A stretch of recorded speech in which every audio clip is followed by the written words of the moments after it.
What if the most valuable treasure in the world was never meant to be found? What if it was erased from history by a vow of vengeance? In 1533, an emperor's life was wagered against a room full of gold. It was a promise, a lie. The emperor was executed, and in an act of furious loyalty, his general swore that the treasure, a legendary caravan carrying 750 tons of gold, would vanish from the face of the earth, protected by a terrible curse. For nearly 500 years, obsessive hunters have died trying to find this fortune in the treacherous Llanganates mountains of Ecuador. So, what happened to this lost gold, and what malevolent force guards it to this day? If you're fascinated by history's greatest unsolved mysteries, make sure you subscribe and hit the bell. But before the betrayal, before the curse, there was an empire of gold.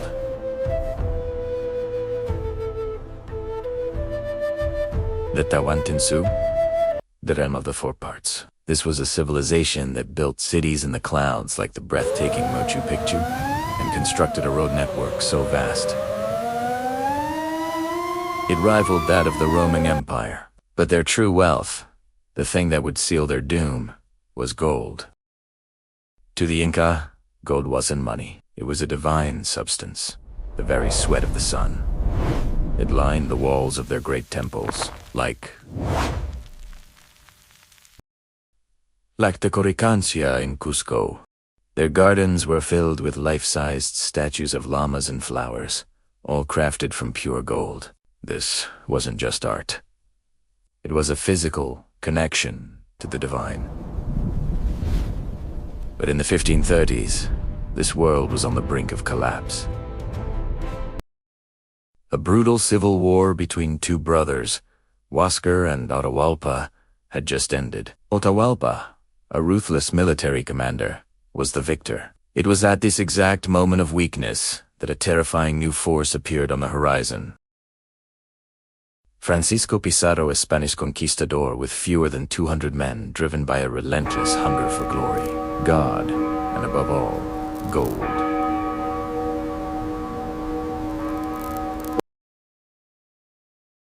Through a combination of audacious strategy and technological superiority, Pizarro orchestrated one of the most shocking events in history. He invited the victorious Emperor Atahualpa to a meeting in the town of Cajamarca. Atahualpa arrived with a ceremonial force largely unarmed.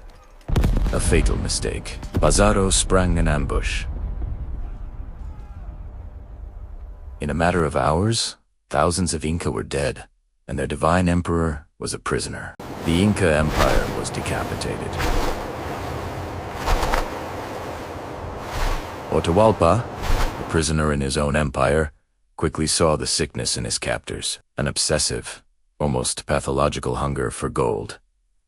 And in their weakness, he saw a path to freedom. He made Pizarro an offer that must have sounded like a fever dream. Standing in his prison, Atahualpa reached as high as he could and made a mark. He promised to fill the room to that line with gold, and 2 smaller rooms with silver, in exchange for his life. The chamber was roughly 22 feet long by 17 feet wide. The sheer volume of precious metal was staggering. Pizarro agreed. He likely never intended to let Atahualpa go, but he was more than willing to let the gold flow in. The order went out. From every corner of the empire, the treasures began their journey. Priceless artifacts, sacred statues, heavy plates of gold now gathered to save their living god. A massive portion of this was coming from the north, gathered by Atahualpa's most loyal general, Rumiñahui, a name that means stone face. He amassed a treasure caravan of epic proportions. This is where the legend of the 750 tons of gold begins. While the ransom delivered to Cajamarca was closer to 6 tons of gold, the treasure Rumiñahui was said to be transporting was the single most valuable portion. As he and his vast procession made their way south, the fate of their empire hung in the balance. The gold poured into Cajamarca. Priceless artifacts were melted down, centuries of artistry destroyed. But with the gold came fear. Pizarro was an invader on a tiny island in a sea of millions. He heard rumors that Rumiñahui was marching not just with gold, but with a massive army to liberate the emperor. The risk was too great. The promise was broken. On July 26, 1533, Francisco Pizarro held a sham trial. Atahualpa was charged with treason and idolatry. He was sentenced to be burned, but was offered a quicker death if he converted to Christianity, believing his body needed to be preserved. For the afterlife, he agreed. That night, the last emperor of the Inca was strangulated. Hundreds of miles away, the devastating news reached General Rumiñahui. The emperor was dead. The ransom was for nothing. The Spanish had taken their gold and murdered their goat king. His grief turned to a white-hot fury. In that moment, he made a solemn vow, ... that would give birth to a legend. The Spanish would get no more treasure. Not one more piece of gold would fall into the hands of his master's murderers. He gave a new order. Turn east. March toward a place of jagged peaks.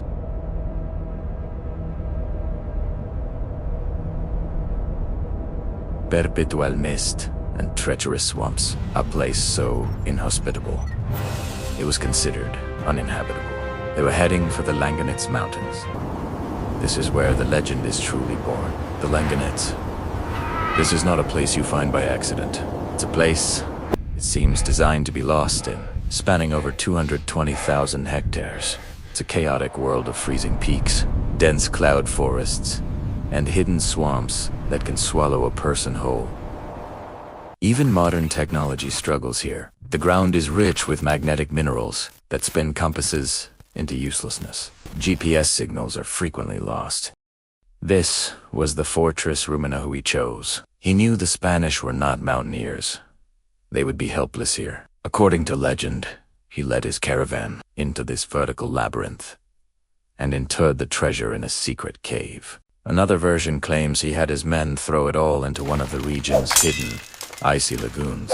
Having secured the treasure, Rumiñahui waged a fierce guerrilla war against the Spanish. He was eventually captured and brutally tortured to reveal the location of the gold. But Stoneface lived up to his name. He endured the agony in silence, taking the secret to his grave. The treasure was no longer just gold, double quotes. It was now a legend, sealed by blood and the silence of a dead man. For 50 years, the secret was kept, a whisper among the indigenous people. Then, the first real clue emerges. The story centers on a Spaniard named Jose Valverde, who supposedly married the daughter of a local chief. As a gift, his father-in-law led him to the treasure, making him incredibly wealthy. Before he died, Valverde allegedly wrote down the directions in a letter to the King of Spain.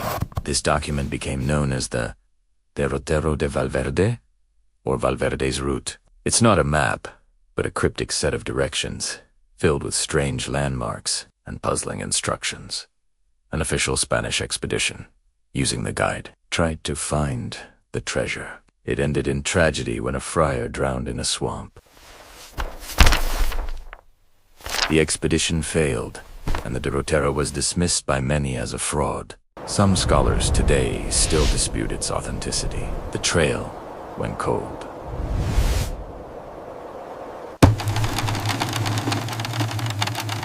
But the story refused to die.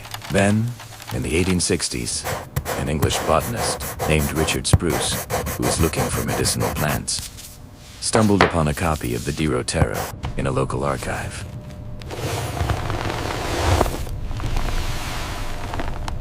He published his findings, bringing the obscure local legend to an international audience. The secret was out. Spruce's discovery lit a fire. Extra, extra! Read all about the lost Inca treasure, gold discovered in the Andes. It launched a new kind of gold rush, an obsession that has pulled in explorers. We're not talking about amateurs. In the 1970s and 80s, some of the world's most legendary climbers became fascinated. We follow this ridgeline, then cut left at the glacier overlook. All right, that looks like the safest approach. Let's go.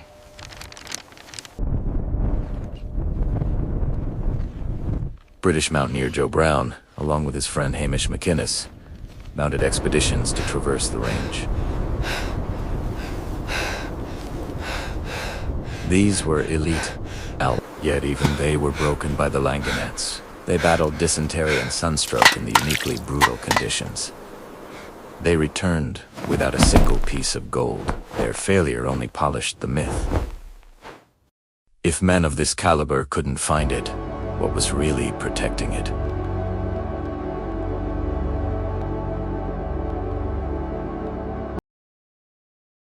Others became consumed by the search. An American explorer named Bart Blake wrote letters in the 1880s, claiming he'd found it, describing thousands of gold and silver pieces, before mysteriously vanishing on his way to get funding. He and his secret vanished forever.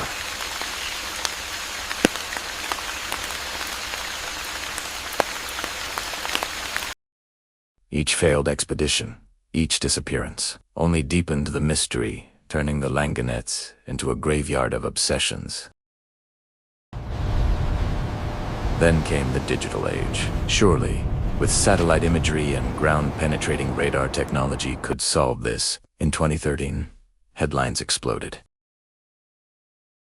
A team of explorers claimed to have found a massive, 260-foot-tall structure deep in the jungle. A pyramid. This was it, the tomb. The treasure house. But the official story, once again, had a different answer. The Ecuadorian government sent in its own geologists and archaeologists to investigate. Their conclusion was that the pyramid was a natural geological formation shaped by millennia of wind and rain to look uncannily artificial. An illusion.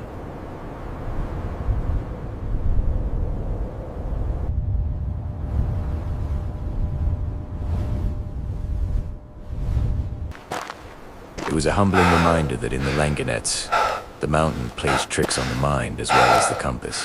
For some, this cast doubt over the entire legend. Maybe the treasure never existed. Maybe the story was just a story. The fire burns and the smoke rises.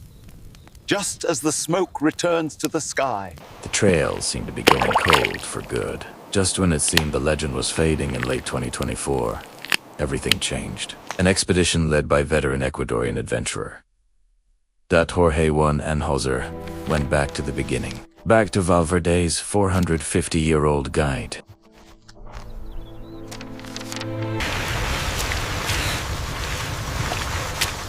This wasn't a high-tech hunt. It was a grueling 15-day trek on foot for a documentary project with a newspaper LP.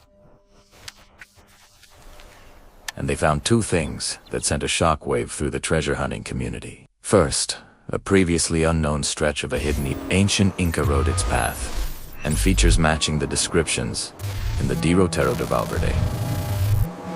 The cryptic guide, so often dismissed as fantasy, suddenly seemed terrifyingly real. Following this path led them to their second discovery. After days of hiking, they arrived at a large, secluded lagoon. Its location and surrounding landmarks, a near-perfect match for the descriptions in the guide and the legends that claimed Rumiñahui threw the treasure into a lake.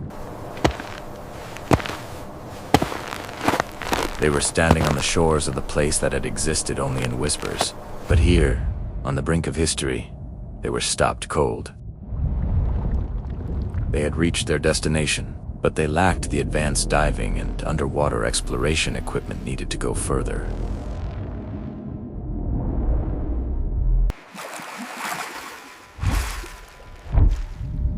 They could see the dark, still water, but they had no way of knowing what lay beneath. The expedition had to turn back, leaving the final secret untouched.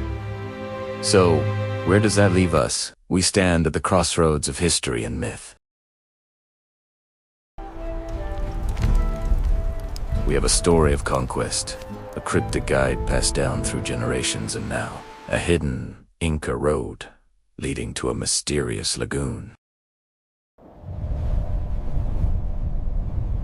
But what is the real curse of the Llanganates? Is it a supernatural force or the mountain itself? Maybe the curse is just gold fever. The same all-consuming greed that drove the conquistadors to murder an emperor and has driven adventurers to their doom for centuries.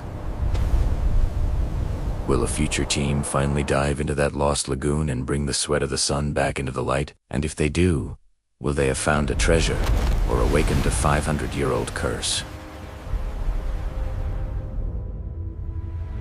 Hit subscribe for more deep dives into the forgotten realities of history, tech, and luxury.